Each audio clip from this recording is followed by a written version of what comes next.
Hey what's up guys, this is Mayank. आज की video में हम बात करने वाले हैं स्विच स्टेटमेंट की। So without wasting any time, let's get started.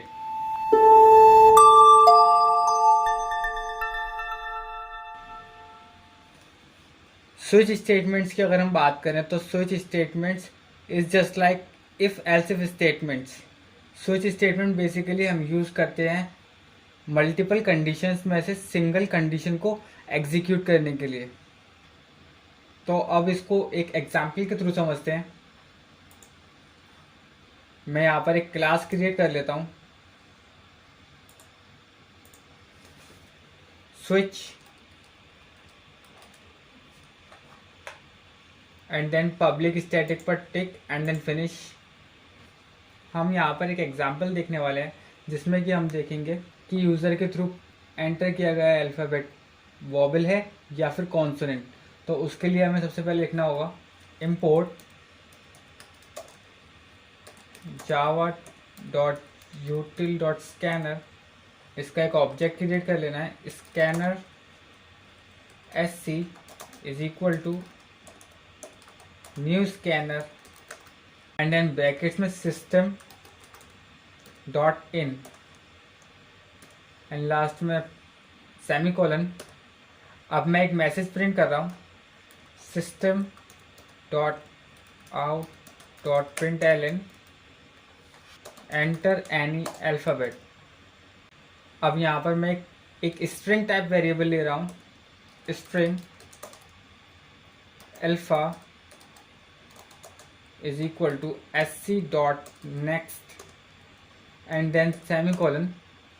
अब हमें लिखना है स्विच ब्रैकेट्स में alpha and then curly brackets में केसेस। तो फर्स्ट केस हम लिख देते हैं case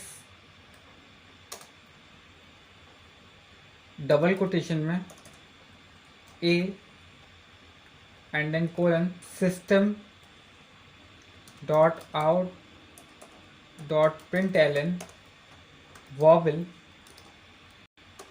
and then break and then semicolon. अब हमें सेम EIOU के लिए भी यही स्टेटमेंट लिखना है, तो मैं इसे कॉपी करके पेस्ट कर देता हूँ।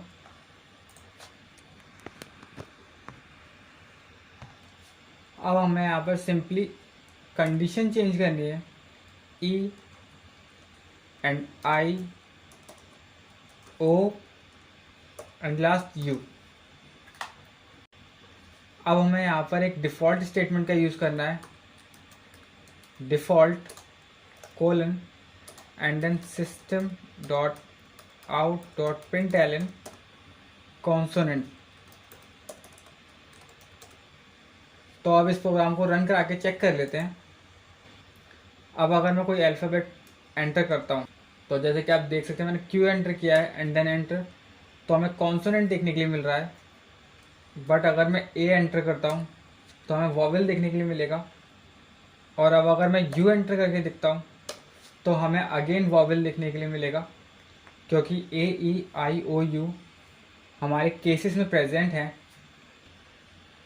तो आज की इस वीडियो में इतना ही। मिलते हैं आपसे ऐसी ही किसी नेक्स्ट वीडियो में। तब तक के लिए गुड बाय।